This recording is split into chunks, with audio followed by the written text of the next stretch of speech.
2026-27 অর্থ বছরের প্রস্তাবিত বাজেট আমি তুলে ধরছি। মাননীয় স্পিকার, এই পর্যায়ে আমি আগামী 26-27 অর্থ বছরের বাজেট কাঠামোর উপর আলোকপাত করছি। আগামী অর্থ বছরের জন্য প্রস্তাবিত আয় ও ব্যয়ের একটি চিত্র পরিশিষ্ট ক এর সারণী 2তে বিস্তারিতভাবে উপস্থাপন করেছি। প্রস্তাবিত রাজস্ব আয় আগামী 2026-27 অর্থ বছরে মোট 6,95,000 কোটি টাকা রাজস্ব আয় প্রাক্কলন করা হয়েছে, যা জিডিপির 10.2%। এর মধ্যে জাতীয় রাজস্ব বোর্ডের মাধ্যমে 6,04,000 কোটি টাকা এবং অন্যান্য উৎস হতে 91,000 কোটি টাকা সংগ্রহ করার প্রস্তাব করছি। প্রস্তাবিত ব্যয় আগামী 2026-27 অর্থ বছরে মোট 9,38,000 কোটি টাকা ব্যয় প্রাক্কলন করা হয়েছে, যা জিডিপির 13.7% এবং বিগত অর্থ বছরের বাজেটের তুলনায় 1,48,000 কোটি টাকা বেশি। বার্ষিক উন্নয়ন কর্মসূচিতে মোট 3 লক্ষ কোটি টাকা সহ মোট উন্নয়ন ব্যয় 3,16,075 কোটি টাকা এবং পরিচালন সহ অন্যান্য খাতে 6,21,925 টাকা বরাদ্দের প্রস্তাব করছি। 925 কোটি টাকা বরাদ্দের প্রস্তাব করছি। আমরা ক্রমান্বয়ে বাজেটে উন্নয়ন ব্যয়ের অংশ বৃদ্ধির পরিকল্পনা গ্রহণ করছি।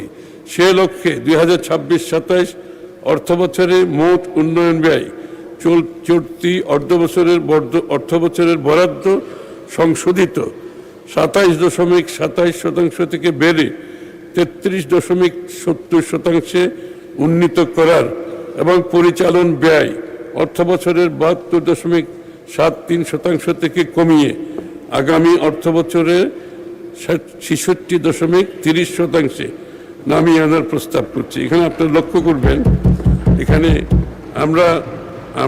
আমরা পরিচালন ব্যয় কমিয়ে আনছি এবং উন্নয়ন ব্যয় বাড়াচ্ছি। এই ধারাটা আমরা অব্যাহত রাখতে চাই।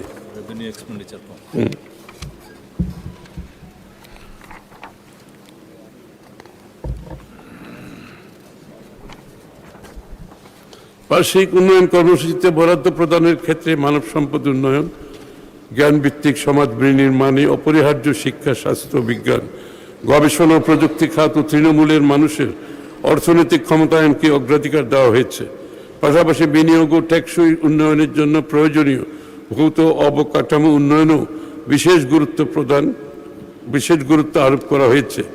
বার্ষিক উন্নয়ন কর্মসূচির খাতওয়ারি বরাদ্দ পরিশিষ্ট ক এর সারণী 3তে তুলে ধরা হয়েছে।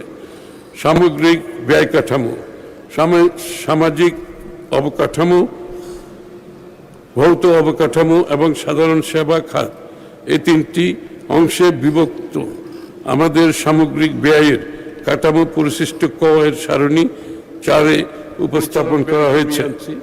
এবং প্রস্তাবিত বাজেটে সামাজিক অবকাঠামো খাতে মোট 2,79,001 কোটি টাকা বরাদ্দের প্রস্তাব করা হয়েছে, যা মোট বরাদ্দের 29.74%।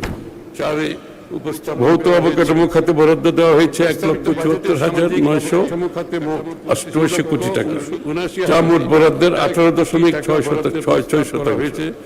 সাধারণ সেবা খাতে প্রস্তাব হয়েছে 2,45,117 কোটি টাকা, যা মোট বরাদ্দের 26.13%।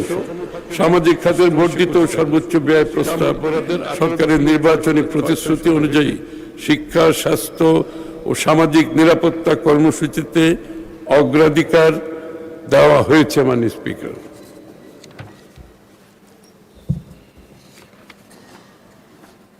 চলতি 2025-26 অর্থ বছরে যা ছিল 1,18,000 কোটি টাকা, অর্থাৎ আমরা ব্যাংকিং ব্যবস্থা হতে ঋণ গ্রহণের পরিমাণ আগামী অর্থ বছরে 6,000 কোটি টাকা হ্রাস করার প্রস্তাব করছি।